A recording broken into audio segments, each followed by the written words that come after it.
আলহামদুলিল্লাহি কাফা ওয়া সালামুন আলা ইবাদিহিল্লাযীনা ইসতাফা আম্মা বাদ আউযু বিল্লাহি মিনাশ শাইতানির রাজীম বিসমিল্লাহির রহমানির রহিম ওয়া মিনান নাসি মান ইয়াত্তাখিযু মিন দুনিল্লাহি আনদাদা ইউহিব্বুনাহুম কাহুব্বিল্লাহ রাব্বিশ ইশরাহ লি সাদরি ওয়া ইয়াসসির লি আমরি ওয়াহলুল উকদাতাম মিন লিসানি ইয়াফকাহু কওলি।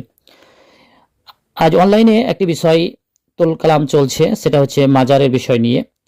বিশেষ করে মুসলিম যুবকরা জানতে চাইছেন যে মাজার এটা কি ভাঙা যাবে কি যাবে না। যারা ভাঙছে তারা নাকি ইহুদি, এরকমের একটা প্রচার প্রসার চলছে। আর উলিয়া উলিয়া বলে এদেরকে মানে প্রচণ্ড হারে গুরুত্ব দেওয়া হচ্ছে। তো আসলে মাজারের বিষয়ে রব্বুল আলামিন কি বলেছেন, যে সমস্ত মাজার আছে সেগুলোর বিষয়ে আল্লাহ রব্বুল আলামিন তার কালামুল্লাহতে কি বলেছেন। তারপরে আমরা দেখব আমাদের রাসূল সাল্লাল্লাহু আলাইহি সাল্লাম কি বলেছেন, সাহাবায়ে কেরাম রাদিয়াল্লাহু তাআলা আনহুরা মাজারের বিষয়ে কি বলে গেছেন, সে বিষয়টি আমরা ইনশাআল্লাহ তাআলা দলিল সহকারে দেখব।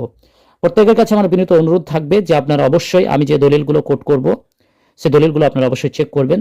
ইনশাআল্লাহ তাআলা আল্লাহ আমাদেরকে সমাধানের একটা পথ দেখিয়ে দিবেন। মহান আল্লাহ রাব্বুল আলামিন বলেন, ওয়াল্লাযীনা তাদউনা মিন দুনিহি মা ইয়ামলিকুনা মিন কিতমির। যারা ডাকে আন্দাজদেরকে তারা মালিক হতে পারবে না, তারা তাদের অধিকার দিতে পারবে না। মিন কিতমির, এমনকি খাজুরের পর্দার, কিতমির বলা হয় খাজুর খাওয়ার পরে একটা পর্দা থাকে, সেটাকে বলা হয়। তো এরই মালিক হতে পারবে না তারা, দুনিয়াতে এবং আখিরাতে এরই মালিক হতে পারবে না। এরপরে আল্লাহ তাআলা বলেন, ইন তাদউহুম, এরপরেও যদি তোমরা তাদেরকে ডাকো, লা ইয়াসমাউ দুআকুম, তারা তোমাদের দোয়া, তোমাদের চিৎকার, তোমাদের আহ্বান তারা শুনতে পাবে না।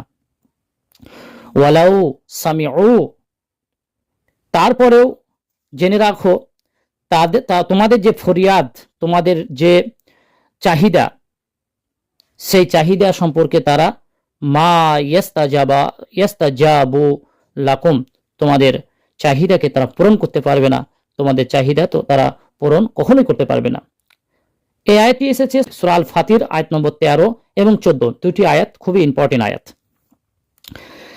এই ডাকবেন কাকে, কার কাছে নিজের দুঃখ কষ্ট প্রকাশ করবেন, এই বিষয়ে আল্লাহ রাব্বুল আলামিন স্পষ্টভাবে সূরা আল বাকারার 186 নম্বর আয়াতে বলছেন। এটা একমাত্র এই সিফত, এই গুণ আল্লাহর আছে, এটা পৃথিবীর কাউরির নাই, নবীদেরও ছিল না। এমনকি পৃথিবীর বুকে যত ওলিয়া উলিয়া কুতুব গাউস যতই যারা আছে তারা এই উপকার করার ক্ষমতা রাখে না। আল্লাহ তাআলারই একমাত্র এই ক্ষমতা রাখার অধিকার একমাত্র আল্লাহর।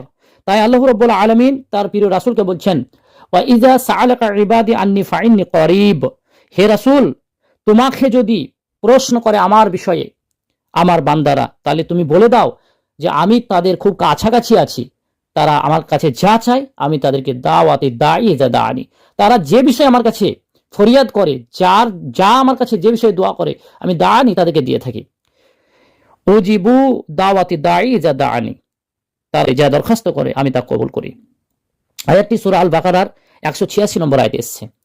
আমরা যদি এই দুটি আয়াতকে চিন্তা করে দেখি, উম্মার যে দরবেশগুলো হয়েছে, যে মুরিদতন্ত্র পীরতন্ত্র যেটা হয়েছে, সেখানে মাজারে গিয়ে ছেলে চাওয়া হয়, বিভিন্ন রোগ বালা মুসিবত মানত করা হয়। মানত একমাত্র আল্লাহর জন্য করতে হয়, গায়রুল্লাহর জন্য কোনো মানত করা যায় না।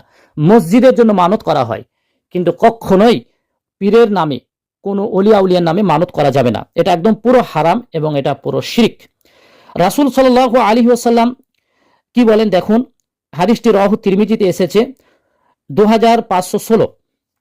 রাসূল সাল্লাল্লাহু আলাইহি ওয়াসাল্লাম বলছেন তার গোলাম আনাসকে, বলছে ওয়াইজাস্তাআনতা ফাস্তাইন বিল্লাহ, তুমি যখন কোনো কিছু চাইবে তুমি আল্লাহর কাছে চাইবে। সালমান ফারসি রাদিয়াল্লাহু তাআলা আনহু বলেন যে আল্লাহ রাসূল সাল্লাল্লাহু আলাইহি ওয়াসাল্লাম আমাদের কাছে সাক্ষী নিলেন, বলো তোমরা আল্লাহ ছাড়া কারোর কাছে কিছু চাইবে না, তাহলে আমি অবশ্যই তোমাদের জান্নাতে নিয়ে যাওয়ার গ্যারান্টি আমি নিচ্ছি, দায়িত্ব নিচ্ছি। আমরা সূরা আল ফাতিহা পড়ি, সেখানে বলি ইয়্যাকা না'বুদু ওয়া ইয়্যাকা নাস্তাঈন, হে আল্লাহ তোমার ইবাদত করি, না'বুদু তোমারই ইবাদত করি, তোমারই হুকুম হাকাম মেনে চলি, আর তোমারই কাছে চাই। তো যারা মাজারে পড়ে থাকে, যারা মাজার নিয়ে পড়ে থাকে, যারা মাজার দরবেশের কাছে ফরিয়াদ করে আল্লাহকে বাদ দিয়ে, এরা কোরআন এবং হাদিসের কত দূরে অবস্থান এদের। এই সমস্ত জায়গাগুলো কত মারাত্মক এ বিষয়ে আমি বলতে চাই ইনশাআল্লাহ তাআলা। এটাও আসছে সূরা আল বাকারার 165 নম্বর আয়াত। আল্লাহ তাআলা বলেন, অমিনান নাসি মাইয়াত্তাখিজু মিন দুনিল্লাহি আন্দাদা। তারা, মানুষদের মধ্যে এমনও মানুষ আছে তারা বানিয়েছে আন্দাদদেরকে, অর্থাৎ ওলি আউলিয়াদেরকে তারা বানিয়েছে। কি বানিয়েছে? আল্লাহর পরিবর্তে ইউহিব্বুনাহুম কাহুব্বিল্লাহ। তারা আল্লাহর থেকে, আল্লাহকে যে ভালোবাসা দেওয়া দরকার ছিল সেই ভালোবাসা তারা কাকে দিয়েছে? তারা ওলি আউলিয়াদেরকে দিয়েছে, পীর এদেরকে দিয়েছে। অথচ আল্লাহ তাআলা বলছেন আসাদ্দান নাস, আর মুমিনরা একমাত্র আল্লাহকে ভালোবাসে, তারা অন্য কাউকে ভালোবাসে না। তাহলে এরা মুমিন নয় বলে তারা ওলি আউলিয়াদেরকে নিয়ে পড়ে রয়েছে। যাই হোক, এটা আমরা একটি পর্বে আপনাদেরকে জানালাম। এরপরে কয়েকটি পর্ব আপনারা পাবেন, সমস্ত হাদিসগুলো পাবেন ইনশাআল্লাহ তাআলা। আপনারা এরপরে ধৈর্য রাখবেন, ইনশাআল্লাহ তাআলা পাবেন। আসসালামু আলাইকুম রহমতুল্লাহ।